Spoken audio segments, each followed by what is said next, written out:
Hi, welcome to my channel. ரொம்ப நாள் கழிச்சு நம்ம வீடியோ மறுபடியும் ஸ்டார்ட் பண்ணியிருக்கோம். ஸோ உங்களுடைய சப்போர்ட் அனைத்தும் தேவை, ஓகேங்களா? ஸோ இன்றைக்கி வந்து ஒரு மீன் புளிக்குழம்பு செய்யலான்னு எடுத்திருக்கோம்.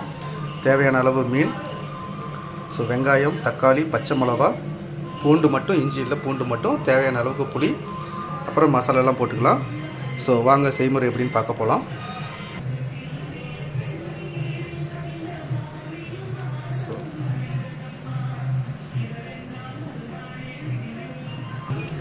ஸோ தேவையான அளவு எண்ணெய் சேர்க்கவும்.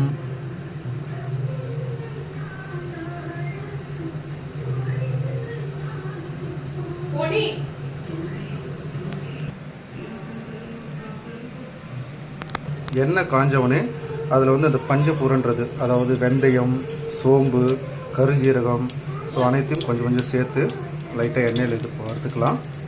பொரித்தவனே கொஞ்சமாக வந்து கருவேப்பிலை சேர்த்துக்கிறோம். ஸோ கருவேப்பிலையை வதக்கி விட்டுறோம். அதுக்கப்புறமேட்டுக்கு அரிஞ்சு வச்சுருக்க வெங்காயத்தை சேர்த்துக்க போகிறோம். ஸோ வெங்காயத்தை வந்து நல்லா ஒரு கம்மியான அளவில் ஃப்ளேம் வச்சு நல்லா வதக்கிக்கணும். ப்ரௌன் கலரில் வர அளவுக்கு வதக்கி எடுத்துக்கணும். நல்லா வெங்காயம் வந்து பார்த்திங்கன்னா ப்ரௌன் ப்ரௌனிஷ் கலராக வரைக்கும், காஃபி கலராக வரைக்கும் நல்லா வதக்கி எடுத்துக்கணும்.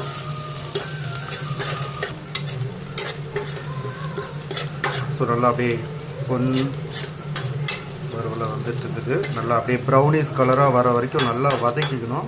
ஏன்னா அப்போ தான் வந்து பார்த்திங்கன்னா நல்லா வெங்காயம் வதங்க அதோட டேஸ்ட் நல்லா இறங்கும். சின்ன டிப்ஸு. ஸோ இதில் வந்து பார்த்திங்கன்னா வெங்காயம் போட்டு வதக்கிறப்ப லைட்டாக சால்ட்டு போட்டு வதக்குனிங்கன்னா நல்லா குக் ஆகும். ப்ரௌனிஷ் கலர் சீக்கிரமாக வந்துடும். பட் வெங்காயம் நல்லா வதங்கி வரும். ஆனால் வெங்காயம் நல்லா வதக்கி எடுத்தால் தான் அதோட டேஸ்ட்டு சூப்பராக இருக்கும்.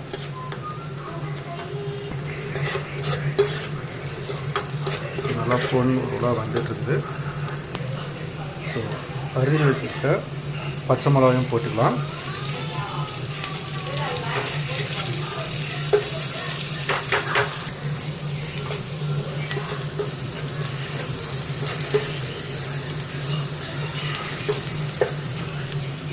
வந்து பார்த்திங்கன்னா பூண்டு அப்படியே தூவி விட்டுறோம்.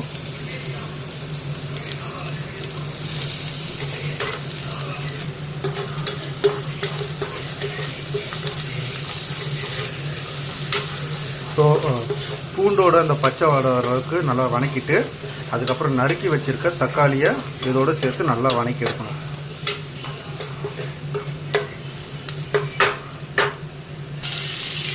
நறுக்கி வச்சுருக்க தக்காளியை சேர்த்து நல்லா வதக்கிக்கணும்.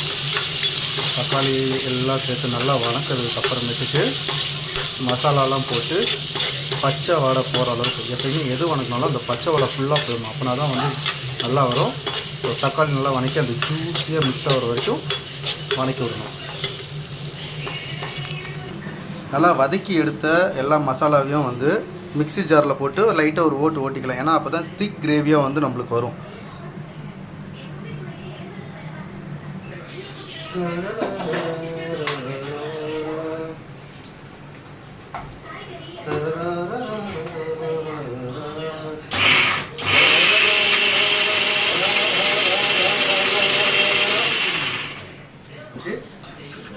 ஸோ இந்தளவுக்கு லைட்டாக ஓட்டினா போதும். அதிகம் ரொம்ப இதாகுதுன்னா திக் கிரேவியாக மட்டும் போதும். ஸோ மறுபடியும் ஸ்டவ்வை பற்ற வச்சு ஆல்ரெடி அதுலேயே கொஞ்சம் ஆயில் இருக்கும், அந்த ஆயிலே போட்டு வதக்கிட்டு ஸோ அதுக்கப்புறம் மசாலா போட்டுக்கலாம்.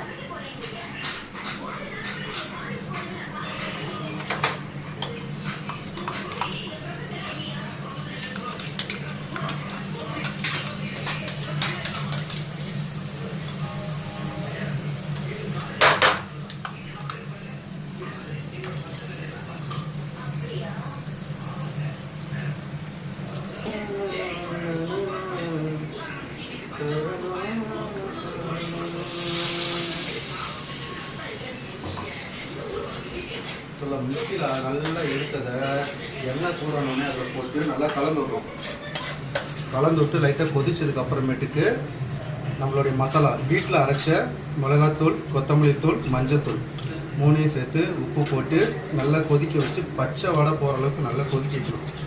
அதுக்கப்புறமேட்டுக்கு தான் நம்ம மற்றதை ஸ்டார்ட் பண்ண போகிறோம். ஃப்ரெண்ட்ஸ், இப்போ வந்து பார்த்தீங்கன்னா மசாலா எல்லாம் போட்டு நல்லா அப்படி கொஞ்சம் 2 மினிட்ஸ் சிம்மில் வச்சு கொதிக்க வச்சுருக்கோம். ஸோ அது கொதிச்சதுக்கப்புறம் தான் மசாலா ஆட் பண்ண போகிறோம். ஸோ ரொம்ப நாள் கழிச்சு மறுபடியும் நாங்கள் வந்து வீடியோ அப்டேட் பண்ணலான்னு ஸ்டார்ட் பண்ணியிருக்கிறோம். ஸோ என்னுடைய சேனல் யாராவது பார்க்குறீங்களோ சப்ஸ்கிரைப் பண்ணி ஃபாலோ பண்ணி ஸோ எங்களுடைய ரெகுலர் வீடியோஸ் இனிமேல் நீங்களும் பார்க்கணும். ஸோ நாங்கள் ஜஸ்ட் ஃபன் குக்கிங் லைக் என்டர்டைன்மெண்ட்டாக பண்ணிட்டு இருக்க போகிறோம். ஸோ வாங்க நீங்களும் எங்களுடைய சேர்ந்து ட்ராவல் பண்ணுங்க. ஓகேவா? ப்ரௌனி புஜி சாப்பிட்டியா இல்லையா நீ? I love you.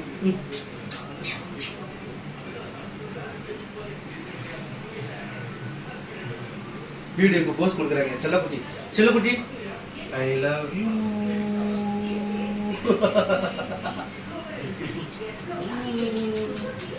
புடி புடி தூக்க மாட்டேன். புடி புடி. ஓகே வாங்க.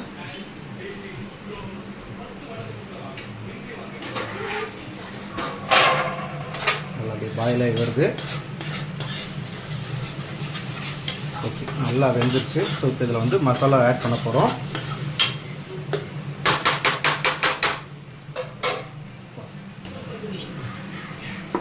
இது எல்லாமே நம்ம வீட்டில் அரைச்ச மிளகாய்த்தூள், மஞ்சள் தூள், கொத்தமல்லி தூள்.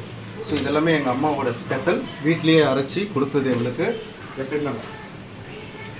ஸோ ஒரு சின்ன ஸ்பூன் ஆஃப் கொத்தமல்லி தூள் போட்டுக்கிறோம். அதுக்கப்புறமேட்டுக்கு வந்து பார்த்திங்கன்னா மிளகாய்த்தூள் வந்து 1 ஸ்பூன், கொஞ்சம் எக்ஸ்ட்ரா, ஏன்னா ரொம்ப காரம் போட்டதுக்கப்புறம் சாப்பிட முடியாது. ஸோ அதேமாரி கொஞ்சமும் மஞ்சத்தூள். ஏன்னா எல்லாமே வீட்டில் அரைச்சனால வந்து ரொம்ப எதுவும் கலப்படம் இல்லாதது, அதனால் உங்களுக்கு தேவையான அளவு மட்டும் போட்டுக்கலாம். அதிகமாக போட்டு அப்புறம் காரத்தில் சாப்பிட முடியாது. சமையல் செய்கிறதுனமோ நம்ம ஆனால் திட்டு வாங்குறது நம்ம தான் வாங்குவோம். பார்த்துக்கலாம்.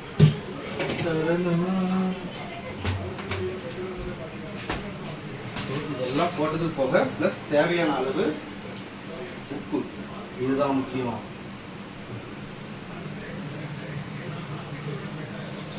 எல்லாத்தையுமே அழகாக நல்லா மிக்ஸ் பண்ணி கலந்து விட்டு அந்த பச்சை வாடை போகிற அளவுக்கு நல்லா கலந்து விட்டுக்கிறோம். பார்த்தீங்களா, கல்யாணம் ஆச்சு, நான் தான் சமைக்கிறேன். சமையல் சமையல். ஸோ ஒரு 2 நிமிஷம் மூடி வச்சிடலாம்.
பச்சை வடை வச்சு இப்போ லைட்டாக தண்ணி ஊற்றி நல்லா கொதிக்க வைப்போம்.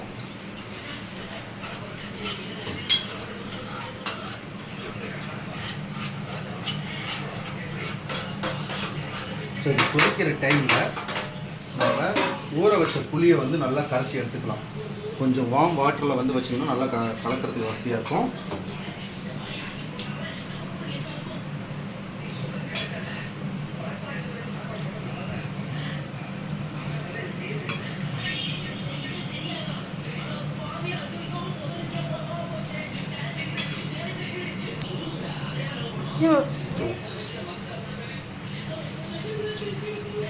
சரி, நம்ம கற்று கொடுத்தது புளியை கரைச்சி ஊற்றுறப்ப இப்படி தான் வடிகட்டி விட்டு இதே ஸ்டைல் தான் நம்மளும் ஃபாலோ பண்ணோம். கொஞ்சம் புளி சேரதான் செய்யும், அப்போ அட்ஜஸ்ட் பண்ணிக்கலாம்.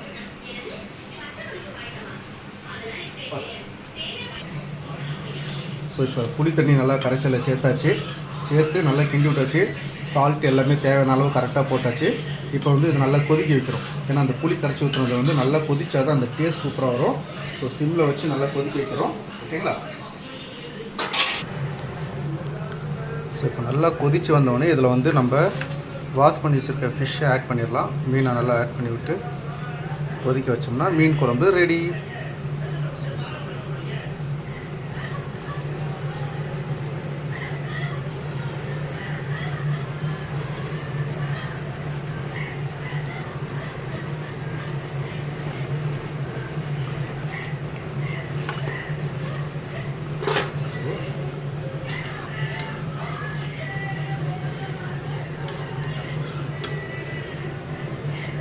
அடுப்பை வந்து நல்லா கொஞ்சம் கம்மி பண்ணிவிட்டு நல்லா கொதிக்க விட்டு கொத்தமல்லி தழை போட்டு எடுத்தோம்னா மீன் குழம்பு ரெடி. நல்லா மீன் குழம்பு இன்னும் ஒரு 2 நிமிஷத்தில் இறக்கி வச்சிடும். நல்லா வெந்துருச்சு. ஒரு 2 மினிட்ஸ் பாயில் ஆனால் போதும், மீன் குழம்பு சூப்பராக ரெடி ஆகிடும். குழம்பு நல்லா வெந்துருச்சு. ஸோ இப்போ வந்து இதில் கொத்தமல்லி தலையை போட்டு நல்லா அப்படியே மணக்க இறக்கி வைக்கிறோம். அது கூட வந்து பார்த்திங்கன்னா சுட சுட தோசை, மீன் குழம்பு இன்றைக்கி ஸ்பெஷல். அடுத்த தோசை ஊற்றுறேன், எல்லாம் ஆன்லைன் போயிடும். ஒரே